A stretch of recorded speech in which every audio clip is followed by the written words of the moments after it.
The Lord called me and my wife to Rustenburg Church when the church was 40 years old already, built by Alabaster money. There were 10 people in the church, various reasons why, but I started preaching my heart out, teaching them, training them. And at one stage I did a sermon series about getting out of the boat and obeying, doing the things that we're uncomfortable with. But if God calls us by obedience and by faith, we need to get out of the boat.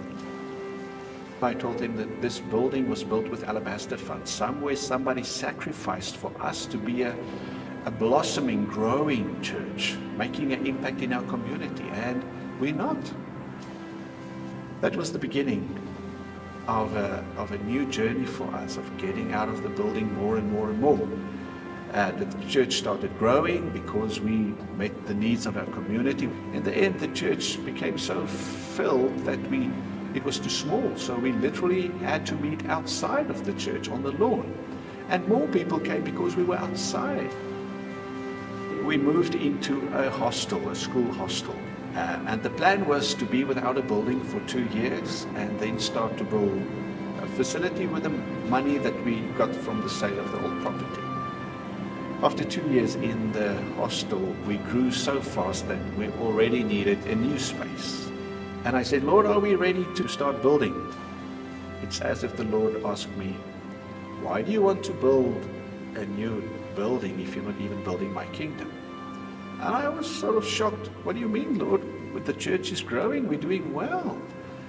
And at that moment, a number of teenage boys came running through the gate. And then I realized we greet each other, but I've never had any discussion with them about Jesus, any conversation. As I got into my vehicle, I started calculating how many boys, teenage boys, do live in this building.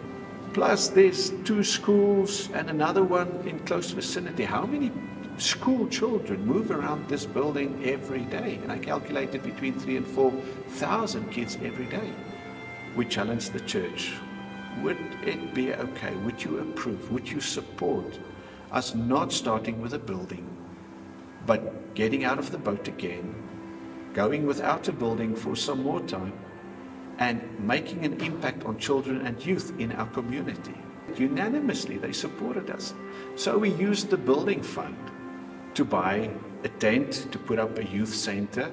For the first time ever, we're going to add some staff to the team, and not to be a pastor for visitation or worship, but specifically to work with the young people. Fast forward 5 years, 7 years at that stage. The plan was to be without a building for 2, that stretched to 5, and in the end, 7 years before we moved into our new building. A number of miracle stories. The church just kept on growing, it kept on growing. It's as if the Lord started with voices saying, so we're reaching this community, but what about that community? There's a farming community 20 kilometers out of Rustenburg, and the guys don't really go to church. There's no churches there. They have to drive to get to church. So we prayed about it, asked the Lord for his guidance. Somebody phoned and said, we're building this chapel. If you would ever be interested, you can use this.